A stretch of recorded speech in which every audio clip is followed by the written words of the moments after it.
Good evening, everyone. You really don't want me to speak Arabic, as I think you will understand me, but thank you all very much for coming. And I would like to thank the British Council for inviting me. And of course, Fawz Subhan for the invitation. So I'm delighted to be here. We're delighted to have you today, can I say, of our topic discussion today, the importance of the creative and the cultural industry. I'm going to recently found to wait 2 days ago after a long trip from Canada, so I'm going to try to keep the conversation nice and light. But we're going to get into our first question, obviously, Dr. Bashir, who are a expert. So I wanted to talk about today, give it an example of how we creative industry have had an impact to the, or a positive impact, or maybe to have another point of view on our everyday lives. Yeah, very important, and of course, very useful to try and pick something like that, or understand what do we mean by creating the space, and potentially what will be the activity for us to locate what those elements are. So, how does I was going to narrate down maybe a skiing and the way how you were working with him during the previous. So I will discuss the entertainment industry. Actually, I would like to say, to begin with, that the creative industries is a very wide-ranging, all the way from advertising to the apps that we use, seats that we sit on, the architecture that we engage in, the fashion, music, and everything else. So it is quite wide ranging from that perspective. So it touches our lives every day, every moment. The critical aspect, I can't escape it, and it really features everywhere in our lives. But what makes it more interesting is the fact that it has that sense of creativity, which is what makes us human. So being creative is being human, and that one's making the feeling closer to us. In addition, what it does helps us to identify, define our ethnicity, and therefore define our communities, define our collectives. What did I do now? Particularly around the sense of nationhood.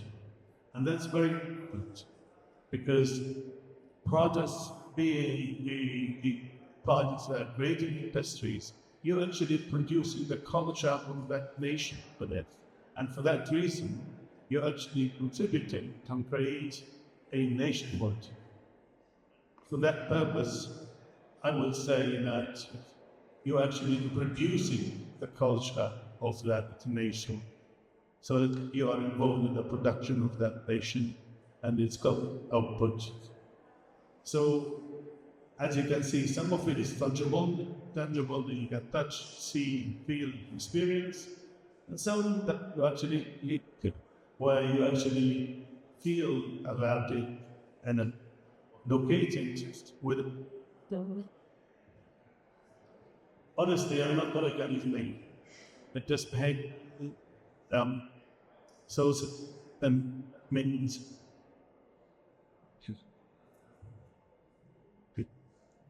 that means its location, its resides elsewhere.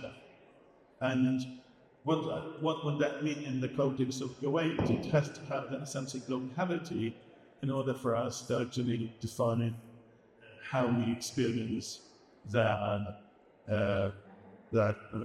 creative industry in foreign, because that locality is central to its manifestation. I've been holding on to my question to say that more tangible, obviously.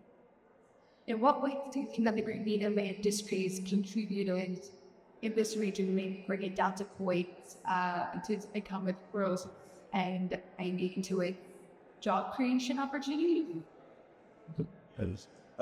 Well, perhaps I'm beginning to say that, Kuwait has actually produced more than its share for the creative industries. But what is missing is the data. And the data is unavailable for us actually ascertain exactly how much actually Kuwait produces. Let's give you some examples from other countries. For example, if you look at the countries like France, France produces annually of 100 billion dollars a year. The UK produces $175 billion a year, and that's through their industries. The United States, because it has so many music industries are so well established, they produce $1.3 trillion a year. And I think these are indications that if the country wanting to be involved in the creative industries in a serious way, then the opportunities are there. Because it is most of it is a multinational opportunities that are support this thing, and not only in your country, and it's those opportunities of export that would enable you to actually deliver a much wider range of developments throughout the creative areas.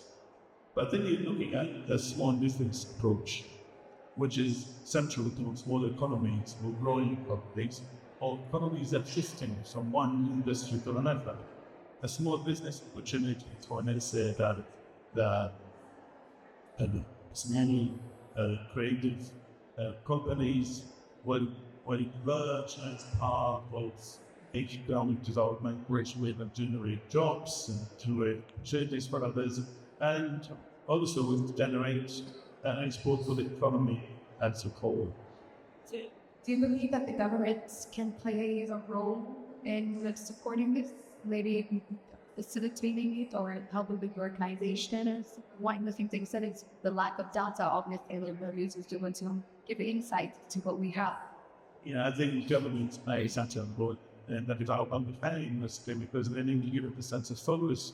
But more importantly, they need to either the facilitator policies. Policies are usually we try the direction of travel when it comes to taking the direction as a nation. So those policies need to be owned by the government, or let's say by authorities. The other one area I would say is level of investment in the right place for the right reasons, as the seed money or that's sort. That would be a wise strategy for that. If activity in terms of the user's funds. Other areas that governments can do is totally promoting the creative industries. Let me give you some examples. You have bound examples of the that. If you look at Singapore, you can see how the government actually not only investing in the creative industries in terms of allowing establishing policy support the creative industry, also actually they retraining through education and the guns of the people. So really work under human capital to re-energize the nation's outlook creatively. Means that we always generate new ideas how to make competitive. A very important characteristic. If you look at South Korea, for example, is another emerging economy when it comes to the creative industries. You can see how much they invest in film and their support from both private and public relationships. Those are very important that to create some sort of relationship between a venture that involves both public and private and generate and support small business and individual people actually for that. The other one I would say that would be useful is to, and this is something that Kuwait has already, but a more specialist institutional investment. That means establishing a university that is specialized in the creative industries in order to continue educating not only for one generation but for the future. So we actually work on moving from this concept of locality into a generating through education the latest and what would fit the context of curate in order for it to flourish.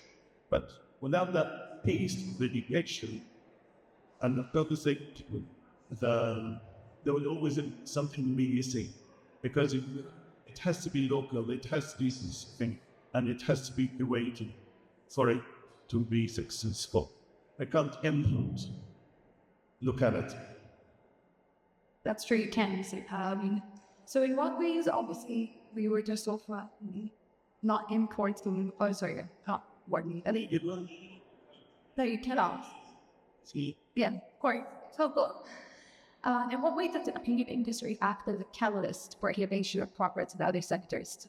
So it's about something that's building. It's like that. I will speak again. I would say, in what ways do you believe that industry acts as a catalyst for innovation and progress in other sectors? I think if we go back to definitions, which I totally agree that. So if we understand that creativity is basic to creating something new through imagination, and invention is essentially part of that. So innovation and creativity are intertwined. It's semantics that separates that, right? And for that reason, when you think of innovation around creative industries is almost seamless but continuous as well. Let's look at the Japanese car industry. And so they have some stuff. And what around it, the mechanics, which is engineering, but at the same time, you would have to think about how that fits in terms of the interior of the car and how that works around the feel and touch of the experience with the car and so on and so forth. So there is an coding discipline, and that's nothing, we assume has nothing to do with the creative industries. But you know what? It has interior designers, it has what do you call it, light designers, and all sorts of different designers and not engineers. So the car, it's not the engineer, it's design. And for that reason, when you have a quick thing, just an example of how actually the industry is so wide, and that's why it is so big. But the key to make it successful is to make sure that you have a range of skills available and adaptability in the sense that creative people normally are very adaptable, are able to use from one area to another seamlessly without having to feel pressure of now I have to change things. Because it is essentially about the way you think and not always about the skills that you have. It is more your approach to problem solving that really matters. And that's how creativity actually sort of evolves and develops. You spoke about adaptability and the evolution of it in your movements. As a final question to wrap up, how do you feel that technology, when the way that it's going forward now, how do you see it get back to the creative industry? And how do you see the creative industries trying to adapt to this shape of the future? I mean, I'm an artist. I paint with oil paintings. I make art with ceramics and story. So it's a quite difficult question to answer. And also I use my laptop to generate my sketchbooks. But I think it's important to think slightly more broadly in the sense that technology is clearly that way. It's in itself, it is a contradiction because, with AI now got moving into an area in which trying to compete on the skill levels, but not on the creativity yet. But apparently we need tools and we need to watch it. So I think in the creative side, as I said at the very beginning, by definition, it's a new thing that makes creativity creative.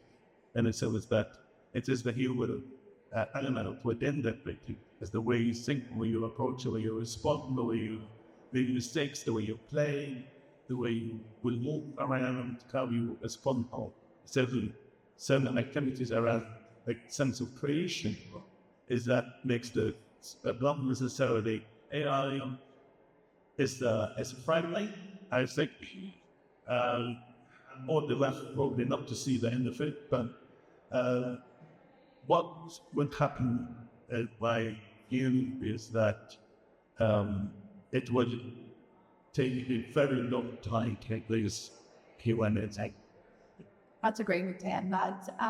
In addition to the crowd, if anybody has any questions for Dr. Bashir?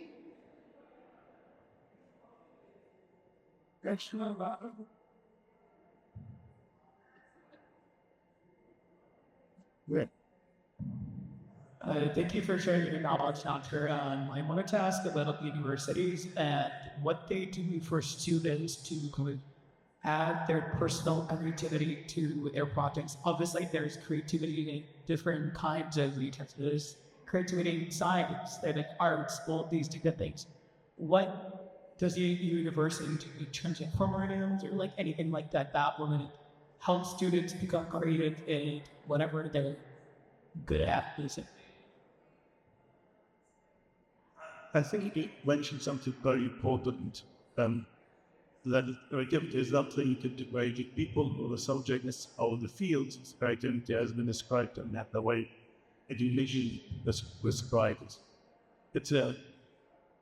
So that's very important to our knowledge. The university that I'm thinking has is similar to a complementary time education, not educating you how to be creative. There's no such a thing. See, what we teach in universities in the creative sense, and excuse me, those who are in education, we actually conform. We do not educate when it comes to creative education. We actually side to knowledge, to dogma, and that's what we really do. But I think the one that allows people to be more at the users' creativity, like or employ creativity in a much more appropriate, is those who are able to study the business of creativity. So what I'm suggesting is that for those who are not familiar, and one of the best business schools in the UK at the moment is called the Business School for the Creative Industries at University of the